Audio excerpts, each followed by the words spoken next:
noches, compañeros.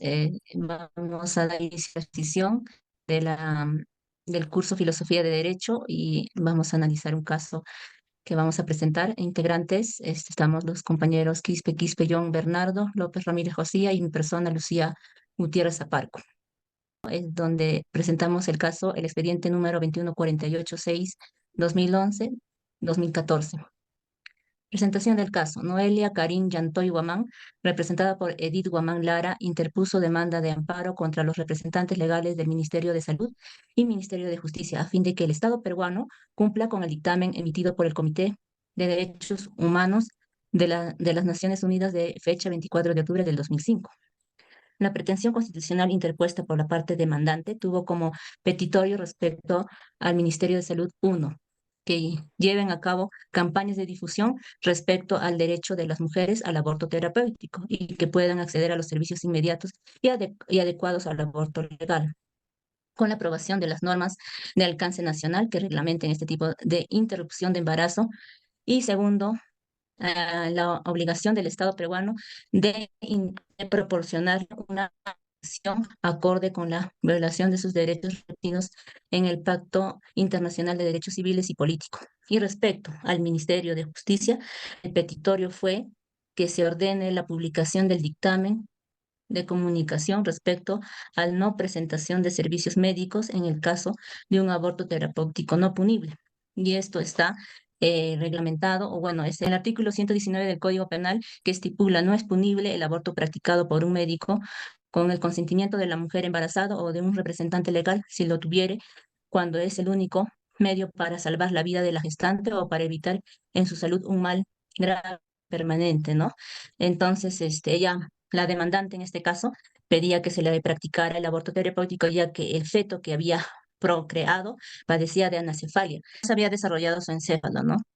Por eso es que ella solicitaba lo que es el que le practiquen el aborto terapéutico, y ya que estaba en riesgo el feto, ¿no? Que había procreado. El positivismo excluyente de Kelsen.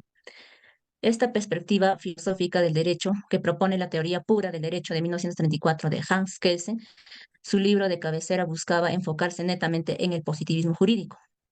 Kelsen es una de las figuras emblemáticas del positivismo jurídico. Considera que el derecho y la moral constituyen órdenes sociales distintos y separados. Kelsen separaba el derecho con la moral. O sea, en su libro justamente de teoría pura del derecho, ahí separaba que todo lo que está escrito en las normas era derecho y la moral era otra norma, ¿no? Otra dentro de la sociedad.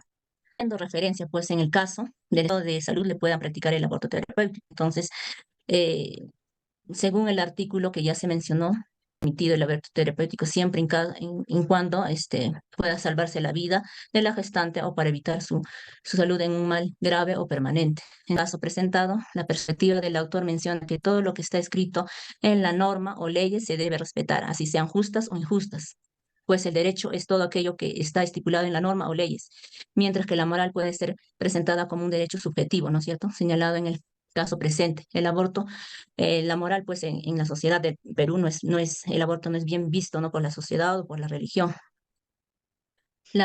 Pero hay excepciones, como es el aborto terapéutico. Finalmente, interpretando las normas, el noveno juzgado constitucional declaró fundado la demanda de amparo interpuesta por Noelia Karin Yantón en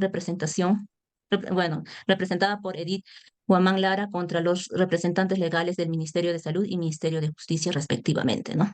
Exposición acerca del positivismo crítico de Ferrajoli.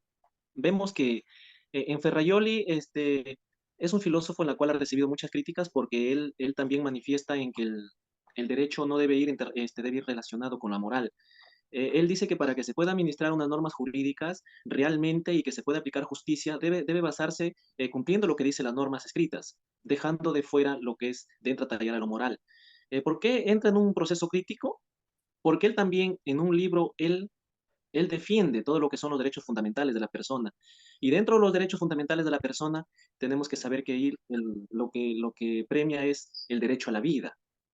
Entonces, cuando nosotros hablamos del caso anteriormente mencionado sobre una paciente que pide que se le practique el aborto terapéutico, ¿no? El aborto terapéutico solamente se realiza en momentos en que la persona el producto que lleva adentro puede ocasionar la muerte de la madre. Entonces, como es un caso que es un feto que sufre de anencefalia, eso que indica que ese bebé no realmente puede morir incluso dentro de la madre y ocasionar una infección y causar la muerte de la propia madre. E incluso ese bebé puede incluso hasta nacer, pero no dura más de días. Entonces, si vamos por el lado de que él dice, por la normatividad, se va a aplicar la norma de acuerdo a lo que este aborto terapéutico está amparado por la ley, en donde se puede practicar. Pero hay una contradicción en él porque él también defiende lo que son los derechos fundamentales, lo que es derecho a la vida. Entonces, si nos basamos a defender a que ese feto tiene derecho a la vida, entonces ahí es donde se produce una crítica, pues, ¿no? Entonces, es lo que muchos autores a veces critican a esta teoría porque realmente eh, Ferraioli no mucho se identifica, ¿no? En que en algún momento se identifica como positivista o puede ser que sea un naturalista. Entonces, a muchos autores realmente critican a Ferraioli, ¿no? Cuando pasamos ahorita a lo que es al tema de Hart, que en el tema de Hart ya vemos que vamos llegando un poco más a concordancia a lo que se está viviendo en la sociedad, porque él sí, ¿no? Él, por ejemplo, Hart, ¿él qué nos dice? Las normas jurídicas, para que realmente eh, puedan ser parte de dar solución a situaciones que se pueden presentar en la vida, a veces no es suficiente lo que está plasmado en la norma jurídica. Entonces, por eso él es de la idea que siempre todo lo que está plasmado en las normas jurídicas, todo lo que está escrito, para él es las llamadas reglas primarias, que realmente para que éstas tengan fuerza, tienen que existir reglas secundarias. ¿Y las reglas secundarias para qué? Para poder fortalecer estas reglas primarias, estas normas jurídicas, que realmente hay situaciones en la sociedad donde se pueden presentar situaciones que a veces uno cree que es difícil de resolver. A veces hay ocasiones que en la vida se presentan que realmente tú estás en opción de cumplir esas normas, esas reglas primarias, pero no debe ser visto en la sociedad como algo de infracción, porque la sociedad va cambiando. Entonces él es de la idea de que estas reglas secundarias van a apoyar a que como la sociedad va cambiando, este derecho esté a la altura de lo que está pasando en la sociedad. Por eso él siempre es de la idea que el derecho sí tiene que estar relacionado con la moral, para que se pueda dar realmente una solución a cualquier situación que se pueda presentar en la sociedad. Buenas noches, docente. Buenas noches, compañeros. Ahora vamos a hablar acerca de Albert Rose. Fue un filósofo del derecho, representante del realismo jurídico escandinavo. Fue influencia por Helsen. Ahora veamos un cuadro acerca de la diferencia entre Kelsen y Albert Rose. Kelsen decía que el derecho era válido, en cambio Rose decía que el derecho era vigente. En el caso de Kelsen decía que el objeto de la ciencia del derecho es el mundo del debe ser, o sea, su validez. Y Albert Rose lo que decía era que el objeto de la ciencia del derecho es el ser.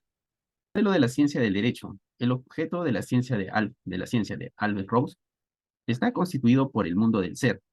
Albert Rose va a definir el derecho vigente como conjunto de ideas normativas que sirven para la interpretación de los fenómenos del derecho en acción.